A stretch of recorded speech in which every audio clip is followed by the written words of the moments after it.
Gita, thanks a ton for speaking to us at ET. Now, let me first begin by talking about the fact that we're at the cusp of the IMF cutting the global growth forecast, but maintaining the forecast for India. How are things looking for India?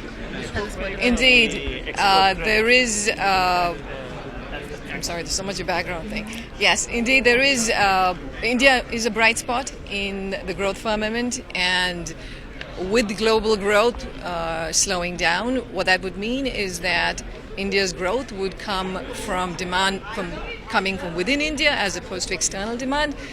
Unless India increases its share in world exports, given that world demand isn't growing very much, we can't expect to see much growth coming from the export side, but we should expect to see it come from domestically from within India. What are the kind of risks that you foresee for the growth as far as India is concerned?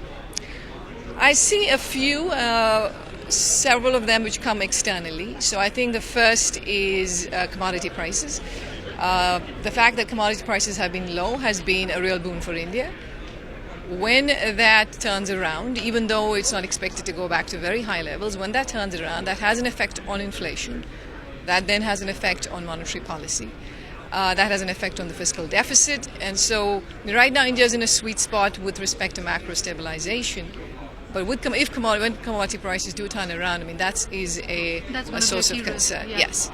The government is also looking at, they've set up a committee to relook into the FRBM Act, and they're also considering if we can go ahead and look at a range instead of a particular target. The committee is supposed to submit their report on 31st of October. How do you see things? Do you see a range a good enough, thing as far as the fiscal deficit is concerned?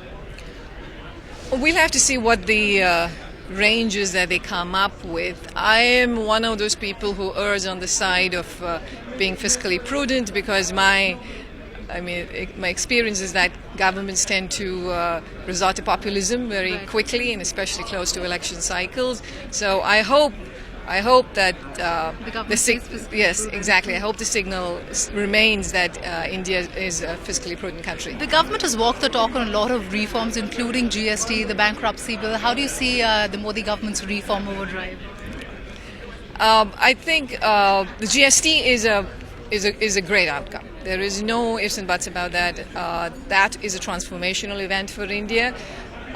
There's obviously going to be some uncertainty in the next year or two about how this plays out in terms of the central government's deficit, in terms of collections.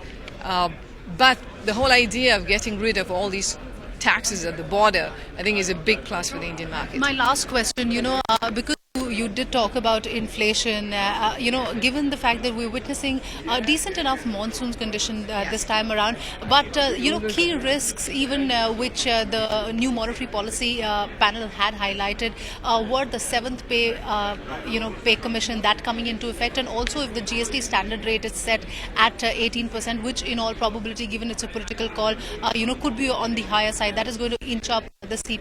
How the inflation?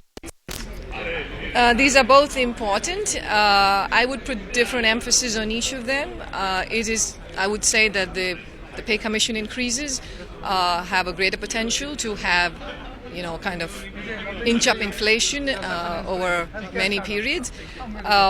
With respect to the VAT, the GST, it could be more of a one-time increase in inflation, so it could be very transitory.